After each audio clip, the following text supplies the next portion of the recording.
Good morning everyone. आज हम कक्षा 10 मैथ सब्जेक्ट की प्रश्नावली नंबर 5 का अध्ययन करेंगे।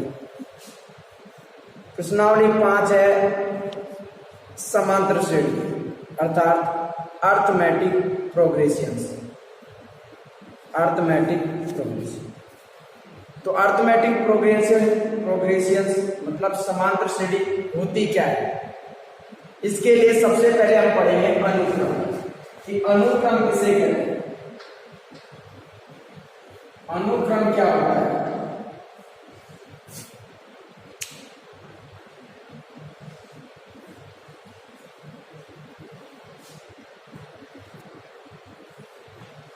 अनुक्रम क्या होता है? तो अनुक्रम संख्याओं का एक निश्चित क्रम कोई हम अनुक्रम कहते हैं जो नियम के अनुसार लिखा जाता है।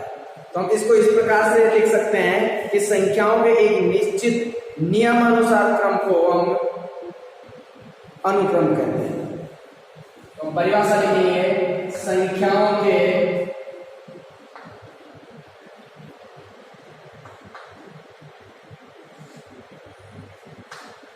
निश्चित नियमानुसार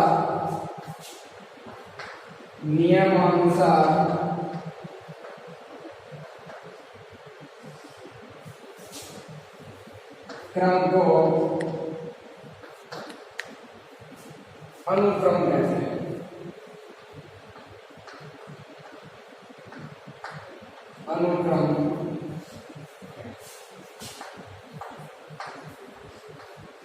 अनुक्रम में संख्याएं एक निश्चित क्रम में होती हैं।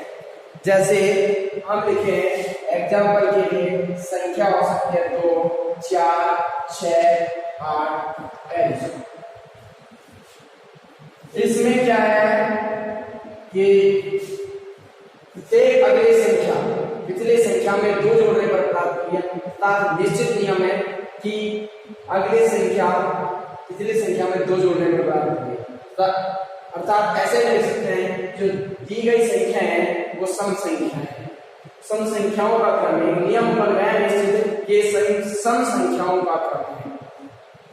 तो इसको हम क्या बोल सकते हैं? अनुक्रम बोल सकते हैं। अब आता है हमारे पास श्रेणी। तो श्रेणी किसे कहते हैं ये हम देखेंगे।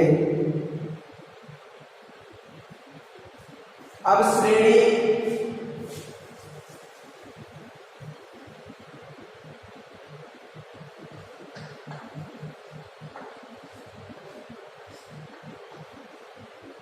क्या होता है? श्रेणी किसे कहते हैं? ऐसा अनुक्रम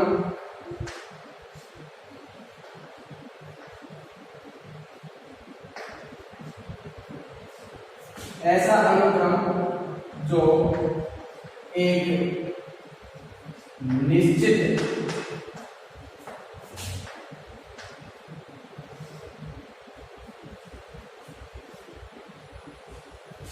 नियम के अनुसार होता है। नियम के अनुसार होता है।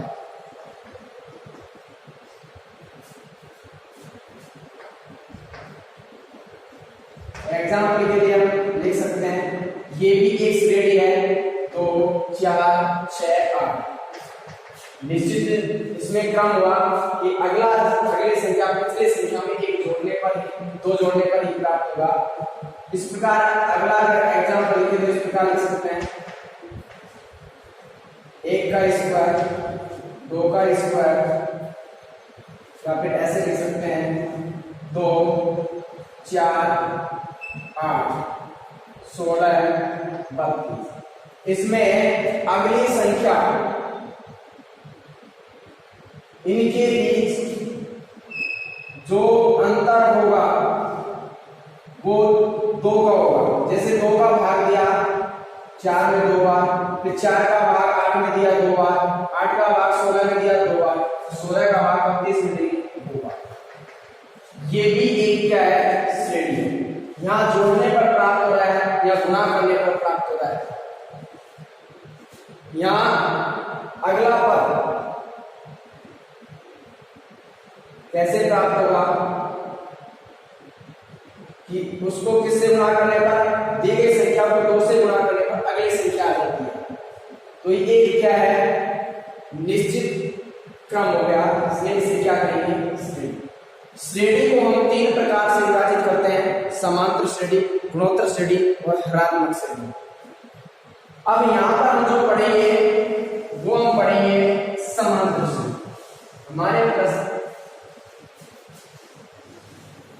प्रश्नावली है वो समांतर श्रेणी है, हम लिखेंगे समांतर श्रेणी। समांतर श्रेणी किसे कहते हैं,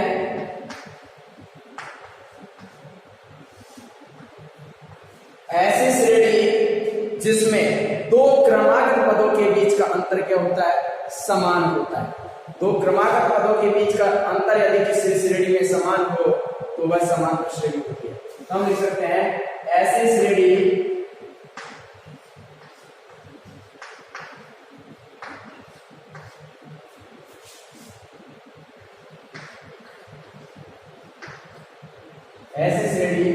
जिसके 2 क्रमागत पदों के बीच का अंतर, 2 क्रमागत पदों के बीच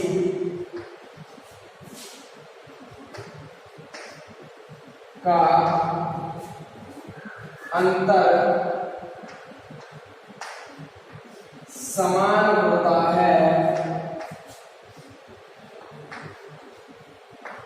2 क्रमागत पदों के बीच का अंतर समान होता है, समांतर श्रेणी कहलाती है।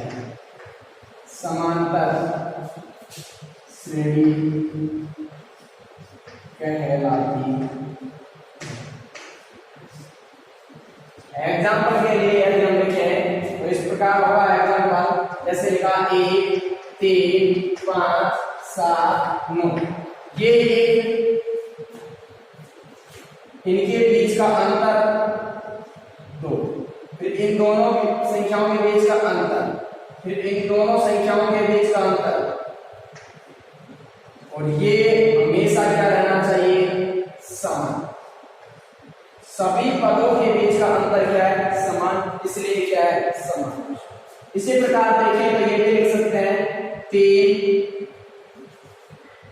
8 12 16 20, इस प्रकार से। इन दोनों के बीच का अंतर हुआ 4, इन दोनों के बीच का अंतर 4, इन दोनों के बीच का अंतर भी 4। तो ये श्रेणी क्या कहलाती है, समांतर।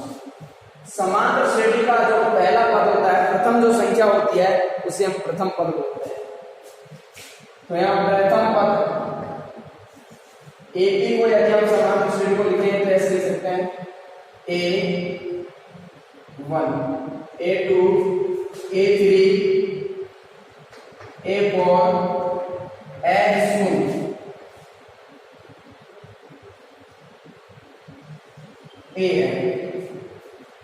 AP का प्रथम पद होता है A, पहली संख्या जो होती है उसको लिखते हैं प्रथम पद। इसके बाद आता है हमारे पास सार अंतर किसे कहते हैं, तो सार अंतर होता है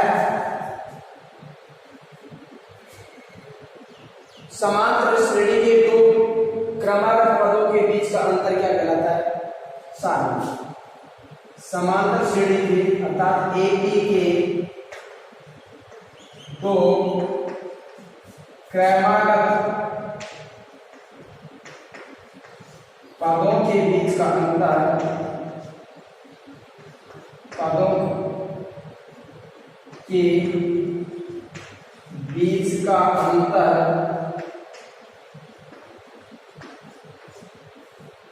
सार अंतर, सार अंतर कहलाता है, जिसको हम लिखते हैं किससे, डी से।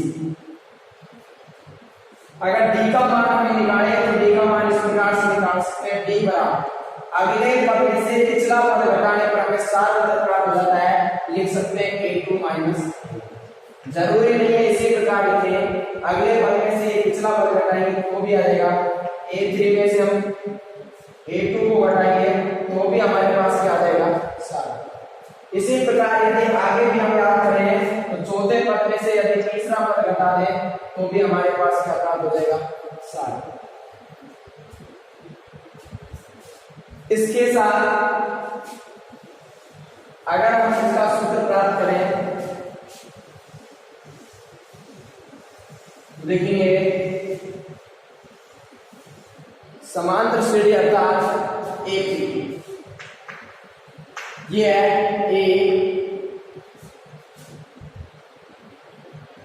ए प्लस बी, ए प्लस 2b, ए प्लस 3, ये ए प्लस n माइनस 1, ये किस प्रकार प्राप्त होगा? तो ये होगा जैसे हमें एक में दे रखा है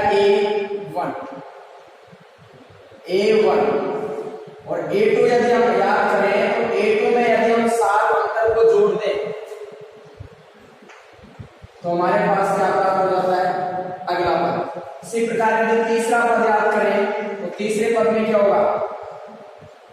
जब हमें जो पद याद करना होता है उसमें से एक कम करके यदि B से गुणा करने पर A से जोड़े तो हमें वो पद प्राप्त हो जाता है। जैसे हमें तीसरा पद याद करना है तो A में 3 में से एक कम करके 3 में से एक कम करेंगे तो 2 और 2 को D से गुणा करेंगे अगला 2D। तो इस प्रकार हमारे पास तीसरा पद आ गया A प्लस 3। चौथा पद याद करेंगे तो A प्लस 4 में से एक कम करेंगे आएगा 3, 3 को D से गुणा करेंगे 3। तो चौथा पद आया हमारे पास A प्लस 3। इसी प्रकार पांचवा पद याद करें तो A प्लस 5 में से एक कम करेंगे 4, 4 को B से गुणा करेंगे 4। इसी प्रकार छठा पद याद करेंगे तो A प्लस 6 में से एक कम करेंगे 5, 5 को B से गुणा करेंगे 5। इसी प्रकार सातवां पद याद करेंगे A प्लस 7 में से एक कम करेंगे 6। इसी प्रकार हम आगे याद कर सकते हैं। मान लीजिए मुझे nवां पद चाहिए और nवां पद याद करें तो क्या आ जाएगा A प्लस n में से कितना कम करेंगे a कम करेंगे तो 1 घटा देंगे गुणा करेंगे इससे b से। तो ये आ गया nवां पद और n पद का सूत्र हमारे पास प्राप्त हुआ क्या a plus n minus 1 into b। तो nवां पद और nवें पद का सूत्र होता है an बराबर a प्लस n माइनस 1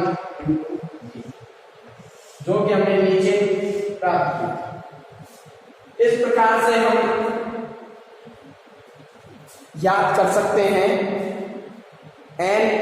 nवां पद।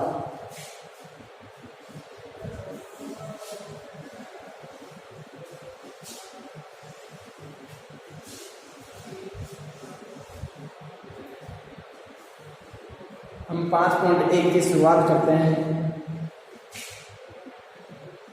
5.1 में पहला सवाल हमें दिया गया है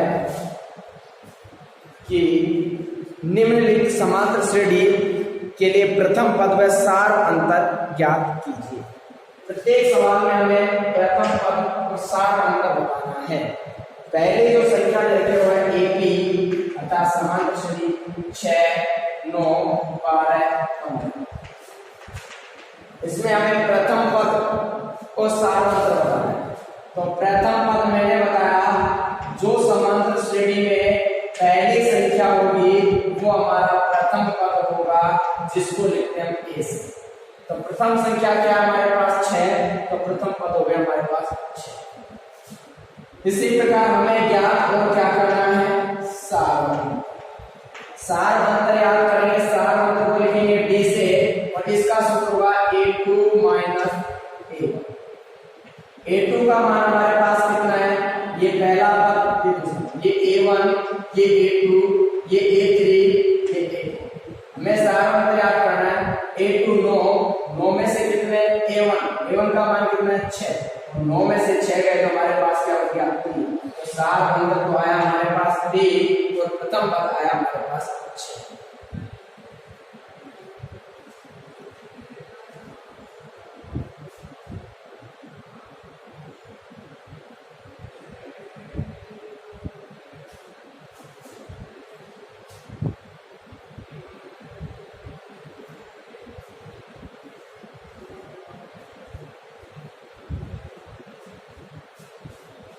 इस प्रकार से हम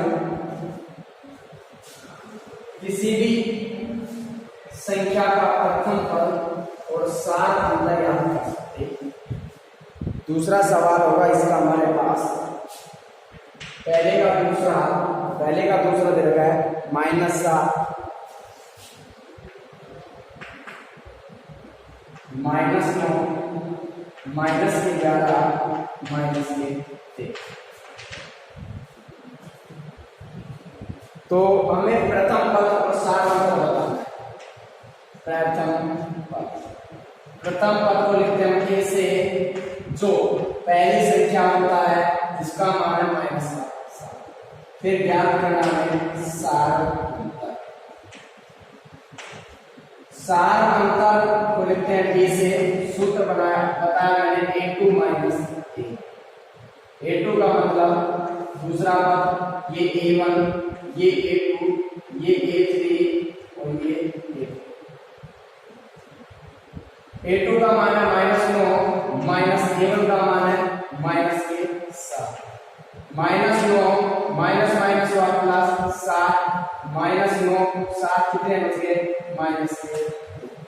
माइनस के 9 है, प्लस के 7 है, क्या बच जाएगा -2।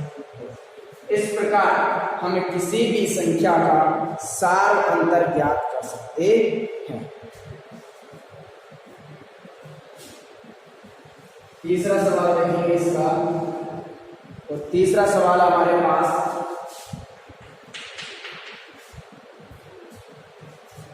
3/2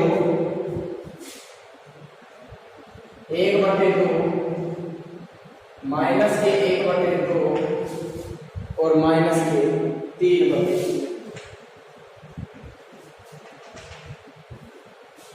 प्रथम पद लिखेंगे, पहली संख्या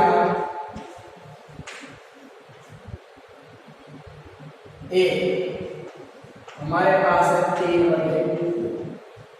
फिर ज्ञात क्या करना है, सार अंतर, और सार अंतर हमारे पास क्या आएगा, d बराबर A2 - A। A2 का मान हमारे पास 1/2 माइनस A1 का मान हमारे पास 3/2।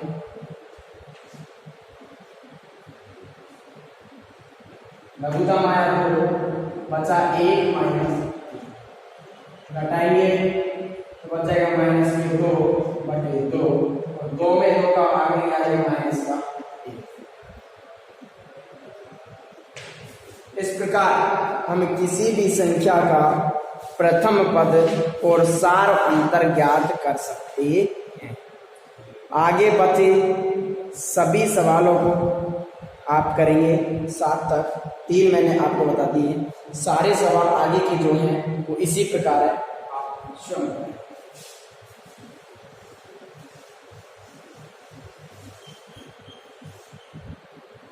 हम देखेंगे दूसरा सवाल। दूसरे का पहला हमारे पास क्या है, a बराबर हमें रखा है -1। आगे हमें रखा है d बराबर 1/2। हमसे ये कहा गया है कि उस श्रेणी में प्रथम 4 पद लिखिए। इसके प्रथम 4 पद लिखिए। पहला पद तो दे रखा है, 3 पद और हमें याद करना। मैंने आपको बताया प्रथम पद दे रखा है, दूसरा पद याद करना, दूसरे पद का सूत्र क्या होगा ये मैंने आपको बताया। तो 2 में a+, ये बताया, 2 में से 1 कम करेंगे बचेगा 1 को d से गुणा करेंगे आएगा। मान याद करेंगे, A2 बराबर a का मान -1 प्लस d का मान 1। लघुत्तम लेंगे तो आ जाएगा लघुत्तम 2, यहाँ -1 का भाग 2 को 1 से गुणा करेंगे -1 प्लस 2 का भाग 1 को 1 से गुणा करेंगे, A2 बराबर -2 + 1 माइनस का 1 बचेगा बटे। इसी प्रकार तीसरा पद याद करेंगे। तीसरे पद का सूत्र क्या होगा, a प्लस 3 में से 1 कम करेंगे 2 और 2 को गुणा करते हैं किससे, 20। क्या a3 बराबर a का मान है -1 प्लस 2, b का मान 1 बटे 2 से 2 कट गया, हमारे पास बच गया a3 -1 प्लस 1। प्लस का 1 है माइनस का 1 है, क्या बचेगा। इसी प्रकार हम चौथा पद भी याद करेंगे और चौथे पद का सूत्र क्या होगा, a प्लस 4 में से 1 कम करेंगे 3 और 3 को गुणा करेंगे इससे 20। तो a4 a का मान है -1 प्लस 3, b का मान है 1 बटे। a4 बराबर -1 प्लस 3 कम 3 बटे 2, लघुत्तम में लेंगे 1, या जाएगा बटे में 2, 1 का भाग्य 2, 2 एकम 2 प्लस 2 का भाग्य 1, 1 को 3 से गुणा करेंगे, क्या जाएगा 1 4 बराबर 3 में से 2 घटाएंगे 1। अतः AP के प्रथम 4 पद और प्रथम 4 पद क्या क्या आएंगे, पहली संख्या -1, दूसरी संख्या माइनस का 1 बटे 2, तीसरी संख्या 0 और चौथी संख्या 1 बटे। इस प्रकार से हम प्रत्येक सवाल में 4 पद याद कर सकते हैं।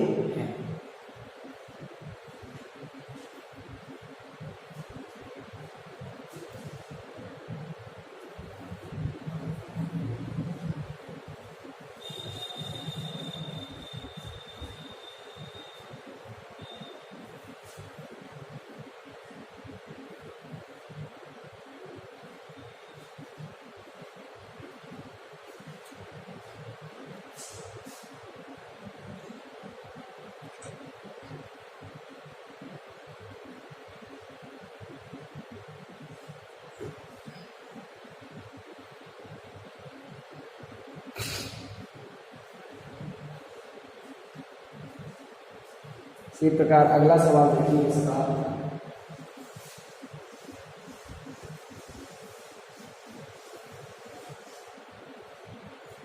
सवाल नंबर 2। इसका तीसरा सवाल देखते हैं, दूसरा हम करेंगे। तीसरा सवाल हमारे पास a बराबर 0.6 और b बराबर 1.1 ये हमें दिया गया है।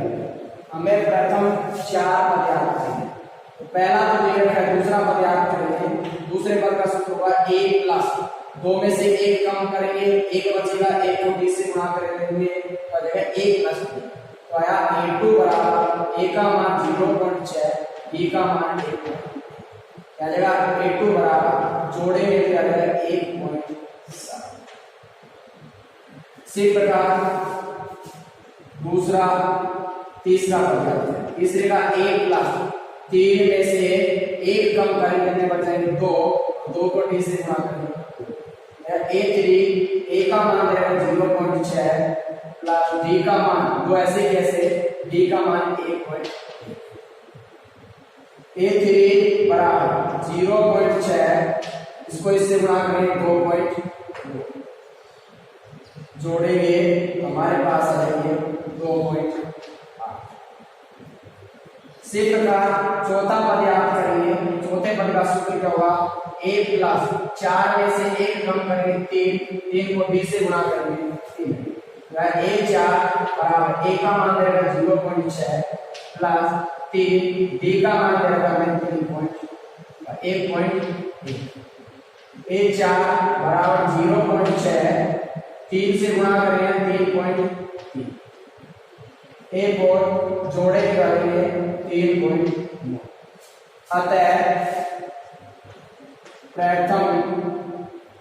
अतः AB के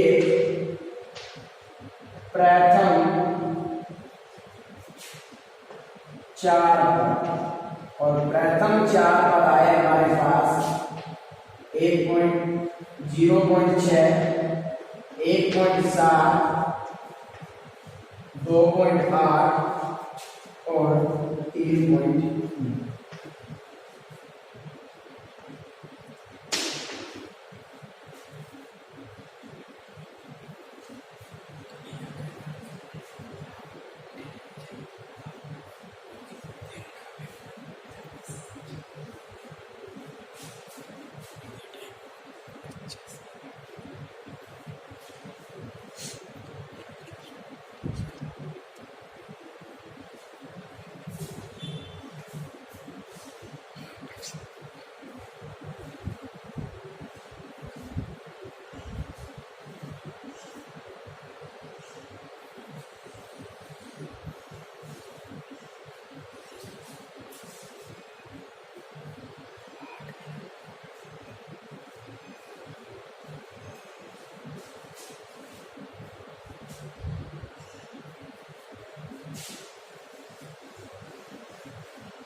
अगला प्रश्न देखेंगे इसका छठा।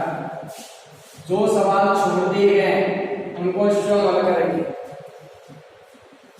दिया गया है a बराबर -1.25 और d का मान दे रखा है -0.2। हमें दूसरा, तीसरा और चौथा ये चार क्या है, पहला दिया गया है, दूसरा, तीसरा और चौथा पद हमें याद करना है। याद करेंगे दूसरे पद का सूत्र है a प्लस b।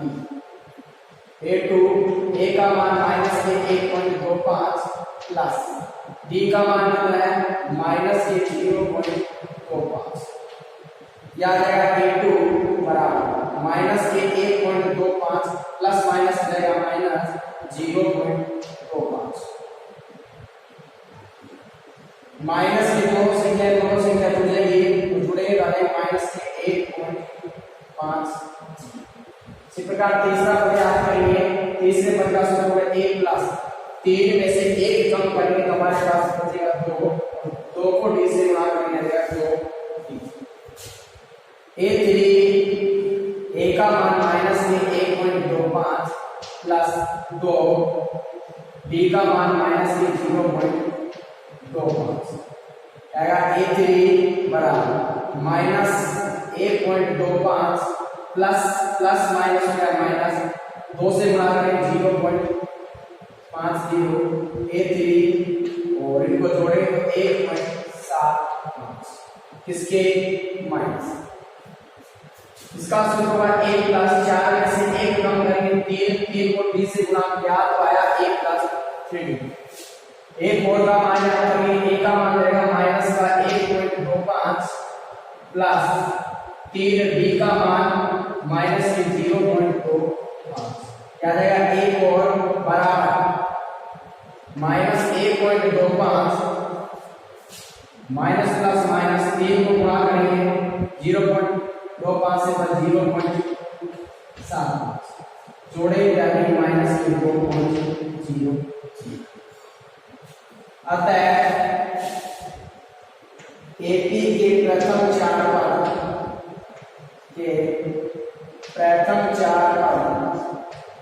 और प्रथम चार पद हमारे पास आए क्या माइनस के 1.5 दी।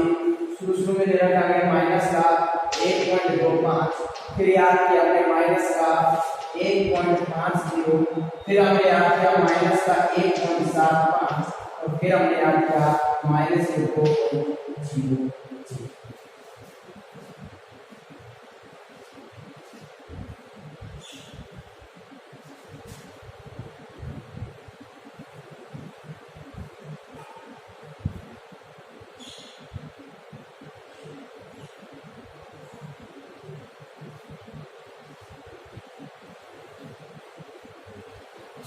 इस प्रकार से हम किसी भी संख्या के अगले पद याद कर सकते हैं।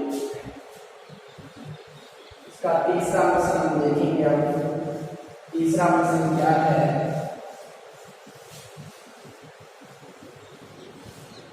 तीसरा प्रश्न हमें दिया गया है तीसरे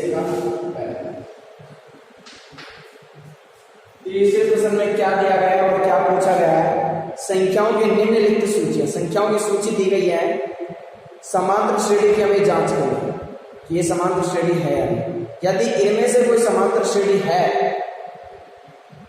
तो इसका सारांश याद कीजिए तथा इसके अगले 4 पद भी लिखिए। अगले 4 पद को लिखने में 2 5/2,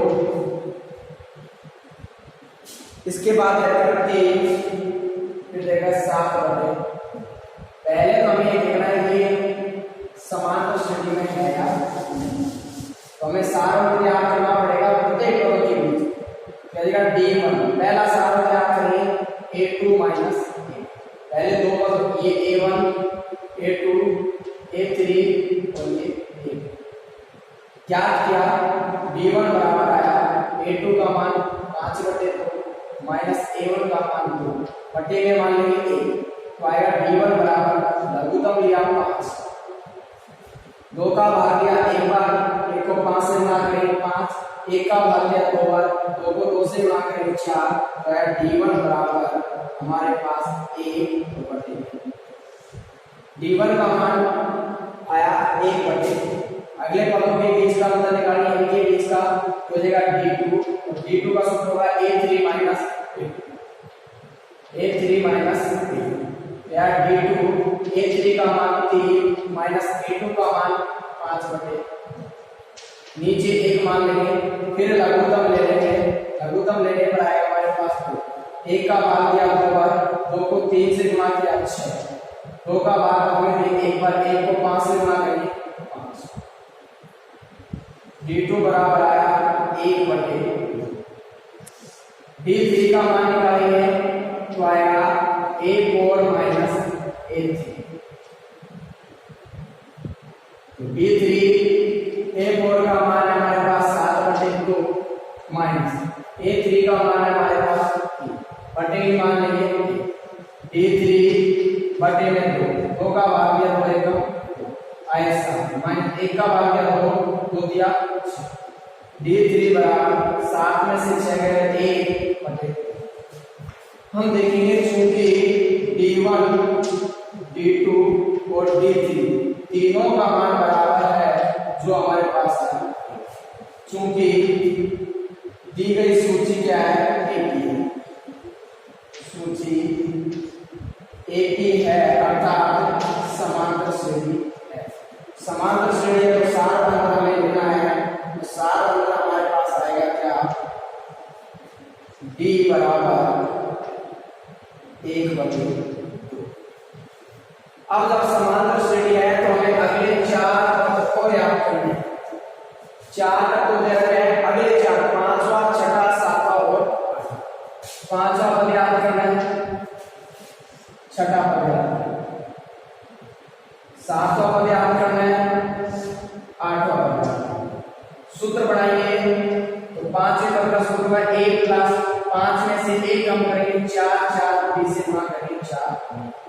A बराबर 5, A का मान हमें रहता है 2 प्लस 4 D और D का मान है हमारे पास 1/2। 2 का काटे 2 एकम 2 2 दूनी 4, 2 बार कटा हमारे पास आया A पाई बराबर 2 प्लस 2 एकम 2 और जोड़ेंगे तो हमारे पास आ जाएंगे 2 2 4। छठा पद याद करेंगे तो छठे पद का सूत्र है A प्लस 6 में से 1 कम करेंगे 5, 5 को D से गुणा करेंगे 5D, हमारे पास आया A6 बराबर A का मान हमारे पास है 2 प्लस 5, D का मान भी हमारे पास कितना है 1/2। या A6 2 प्लस 5 से कम 5 बटे में कितने क्या जाएगा A6 बराबर लघुत्तम लेंगे तो हमारे पास आएंगे 2, 1 का भाग 2 में दिया 2 बार 2 दूनी 4, 2 का भाग है 1 बार, 1 को 5 से गुणा करेंगे जोड़ेंगे करेंगे 9/2। सातवां याद करेंगे ए प्लस सात में से क्या एकम या छह को बी से गुणा करेंगे। ए सात ए का मान हमारे पास है क्या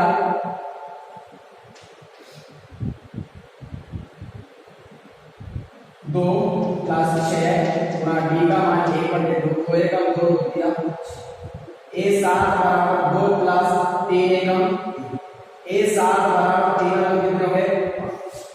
इसी प्रकार आठवां होगा आठवें पद का सूत्र होगा ए प्लस 8 में से एक पद बड़ा कम करेंगे 7 को डी से गुणा करेंगे 7 या 8 ए 8 बराबर ए का मान 2 प्लस 7 गुणा डी का मान दे रहा है 1 ए 8 बराबर 2 प्लस 7 कम 7 नीचे मान लेंगे ए लघुगम लिया 2 2 दूनी 4 प्लस 7 कम 7 जोड़ेगा लेकिन 11 अतः एपी के अगले 4 पद क्या क्या है 4 9/2 5 और 11/2 यह इस प्रकार पे हम आगे के सवालों में समांतर श्रेणी की जांच करेंगे कि समांतर श्रेणी है या नहीं। यदि सार अंतर समान आता है तो समांतर श्रेणी होगा और जब समांतर श्रेणी होगा तो सार अंतर लिख लेंगे कितना आएगा समान सब में समान होगा 1/2। इसके बाद अगले पद 5वां 6वां 7वां और 8वां पद याद कर सकते। यदि हम इनका सार अंतर निकाले और सार इनका अंतर समान नहीं आए तो यहाँ इनको काट देंगे तो लिखते हैं दी गई सूची ए भी नहीं है। जब सूची समांतर श्रेणी में है नहीं तो आगे के पद हम याद नहीं कर सकते। इस प्रकार से हम प्रत्येक सवाल को हल कर सकते हैं।